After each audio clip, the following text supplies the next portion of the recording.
Айтамын ғанаң ей, атадан ғана қалған мурасты.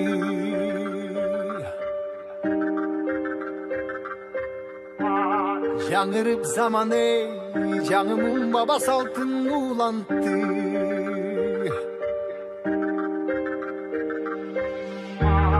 Намысын биік сақтаған ел, табышын бұлып тыңдап жүректе. Қадырын тұйып барықтанам ей, қайратынан жанбаған, қалың елді барықтаған. Егемендікті еншілер өмірін берген бізген қаншадам ей.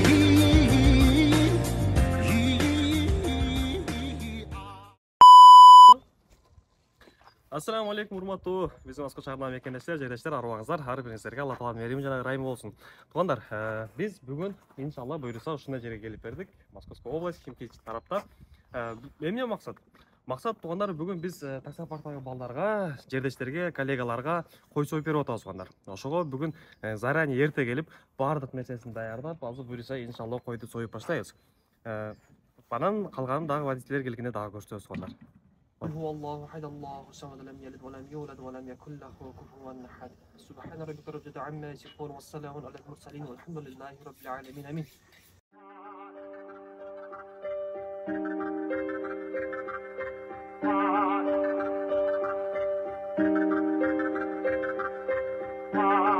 Айтамын ғанаң ей, атадан ғана қалған мурасты.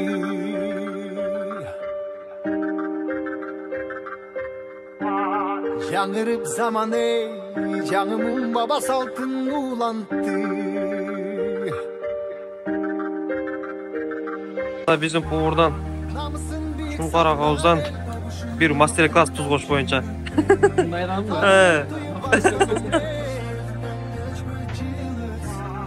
Қайратынан жанбаған, қалың елді барықтаған. Егемендікті еншілер өмірін берген бізген қаншадам ей.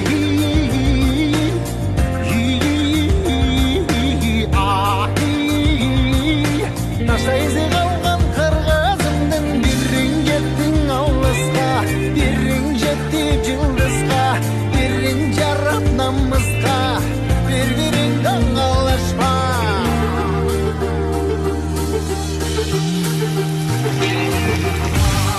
Арнаған ғанаң ей, жеріме чында өшпесем кекті.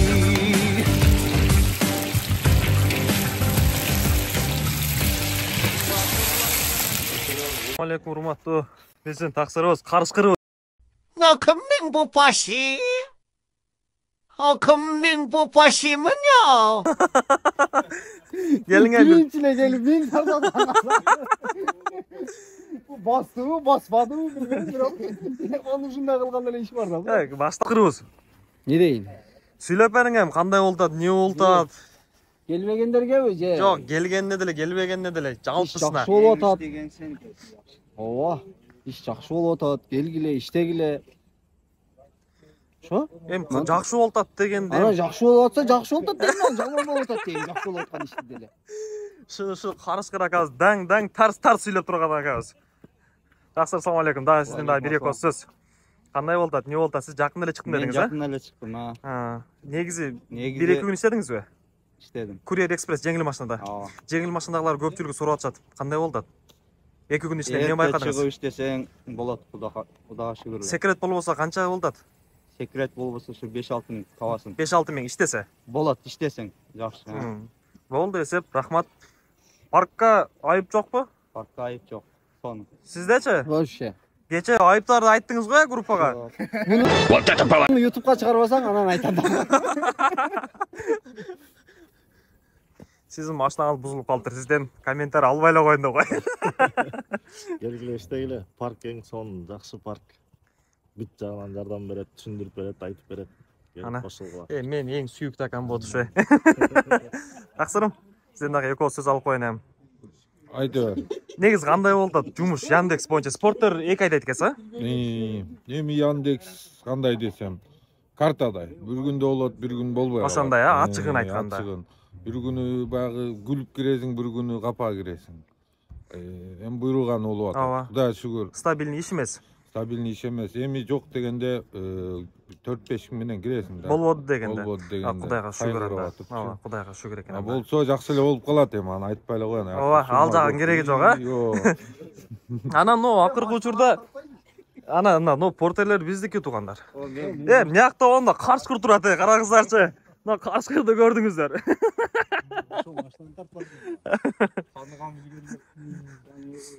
Анан негизи жанагы азыр эме болуп кетпедиби, иштегениңер чыгарбагыла, наркында кылбагыла, беркинде кылбагыла деп YouTube'да көбөйүп кетти. Ошол боюнча маалымат бере кетсеңиз, негизи ошол чыгарып аткан акча чынбы же жалганбы? Именно грузовой тармагын айтың, таксиникин эмес. Мисалы үчүн мен өзүм чыгарам, билесиз, көрөсүз, YouTube'га чыгарып турам. Ушунча акча таптык деп. Эми ал айтып атпайм, картада бирде болуп калат, бирде болбойт. Эми ал жанагы не дедиң? YouTube'га чыгарып эмеден буйрулган чыкканы чыгып атат, иштеген иштеп атат. Аракетке берекет дейт. Ошондой болот. Кыймылдасаң эле болот. Ооба. Анан кыймылдабасаң бир жерде катып отура берсең каякта. Туура айттыңыз. Эң туура, эң туура. Рахмат сизге. Ачып көрсөт десең ачам. Болду. Анан Дасур, Lada Largus машиналары арендалары канчадан болот? Ушулар жөнүндө айтып кетиңчи мага. Арендалары если 6.1 болсо 2000ден болот. 6.1 график менен. 6.1 график менен. Мен угушум боюнча. Меники бирок бир армияндан 1 жылдан бери минчи. Сиз өзүңүз арендага минесиз? Ооба, арендага менен 1500дөн менен. 1500дөн. Значит, 1600дөн баштап 2000ге чейинки, мындайча айтканда. 1600дөн ошондой экен. 1600гө өткөндө группадага да бирөөдөн келди. 1600дөн бирок без выходной экен, 5000 залогу менен. Меники без залог, без ничего. Папал болуп калыптыр да? Меники папал болуп калган. Меникине башында айткан 2000ден минесиңби дедилер. Мен жок, 2000ден минбейм. Меники правам эме болгончу, заблокировка болгончу хозяин билет. Анан айтсам, башкада иштейм десең, хорошо деп берген. Түшүнүктүү. Фургону жакшыбы же пассажирский жакшыбы? Фургону жакшы. Фургонуна көбүрөөк тезирээк фото контролдон өтөт. Жүк бериши дагы жакшы, а? Бул белки пассажирныйга грузовой алыш кыйыныраак болуп калат, а? Алыш кыйыныраак. Ого экспресс жакшы таштайт. Экспресс. Экспресс жакшы таштайт. Буга деле жакшы таштайт. Бирок фото контролдон тез өтөт. Тез өтөт. Анан буда тем более грузовойдагы экспресстагы уруп жүрө бересиз. Значит, туугандар, көрдүңүздөр, Lada Largus фургон машинасына ушундай оценка койду водители. Элдердики бизге көбүнчө коэффициент менен келет. Сотрудничество эткен корпоратив болот го. Алар ошо ишканалар да. Ошон үчүн бизге корпоративный берет да, уже договордун не болуп болгондо. Анан 2-3 саатка мурун заказ берип койгондор болсо, коэффициент бербейт. Корпоратив болуп чыгат же акчасы суммасы аз болот да, короче. Бул нерсе бул мындай нерсе да. Мен жаздым ал нерсени, козгогом, Яндекске жазгам. Эмне ушундай кылып атасыңар? Эмне бул, кандай түшүнсө болот десек, сен ишиң болосуң деди. Бул лично Яндекс менен ошол эме компаниянын ортосундагы договор. Ошон үчүн активный всегда 80ден жогору кылып кармагыла дейм да. 950 миң жооп берет да. Любой заказды. Адресте билип алыш керек да, затын долгийди корпорат ашчын стойду. Долгийга кереги жок. Ошо Бауманский жактарда ошондой заказдар көп болот. Бир райондун ичинде эле чыкпай эле кээде моменттер болот эле, 3-4 заказ кылып, ошо 6000 иштеп коет эле 1 сааттын ичинде. Азыр ошон үчүн немесине карап эле, количествосуна иштеп койгонго удобный да. Көбүрөөк заказ кылыш керек да, мисалы үчүн 1 сааттын ичинде бир жерде отургандан көрө 2 заказ кылып койгон жакта. Келип калган, түтүп калган, тартып калган туруу. Нени? Бирөө кече Аны сен ичканга жазыш керек болуп калды. Мына жерде өчүп калды, мындай. Ошо тартып койгон машина жүрөбөй атат деген. Портер бар дегенде мен ойлоп портер барбы? Портер барбы деп күтүп отурат да. Бар. Ушунча портер жүрөбүз го, машина. Портер жок деп коюң да, Largus бар деп коюң. Айттым го тасла. Барбыз деп. Там каердесиңерде жүргөн сен эле. Авиатилер саткан баягы таксыр айткандай эле өзү кышка чейин машинаны жакшылап даярдаш керек эле да. Ошо мен безилдеген группада барыңыздар, койгула кыш кыйнап коет деп. Ооба. Мисалы бир күн иштедиңби, статорга отдельно акча, генераторго отдельно акча. Амин. Сага да рахмат. Ушунча элди, ушунча баланын башын бириктирип, ынтыкмага чакырып. Боору бала. Колуңду ат көрбөсүң, сонун болуптур. Аябай. Баарыбыз тамшанчы.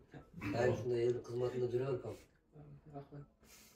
Тапканыңызга баракат. Аллаху акбар.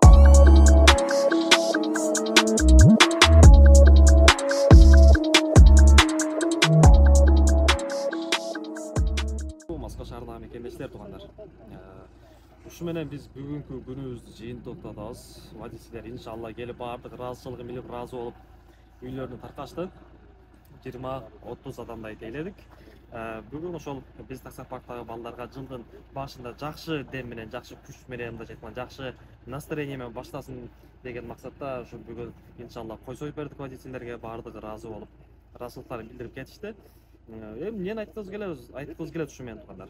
Бөтөн элде, бөтөн жерде бирибизге бириндиктүү болуп, колдоо көрсөтүп, ар дайым жакшы баарлашуулар болду, жакшы маектер болду. Таксисттер менен эмелер, грузовойдогулар бири-бирине мынтип ортого салды маселелерин, кайсынысы жеңил, кайсынысы кыйын, таксиде кандай, грузовойдо кандай. Мындайча айтканда, буга чейин биз мындай ашта ар ай сайын аш кылып бергенде мындай талкуулар болбочу эле. Мунусунда өтө керектүү, полезный талкуулар болду. Өтө кызыктуу болду.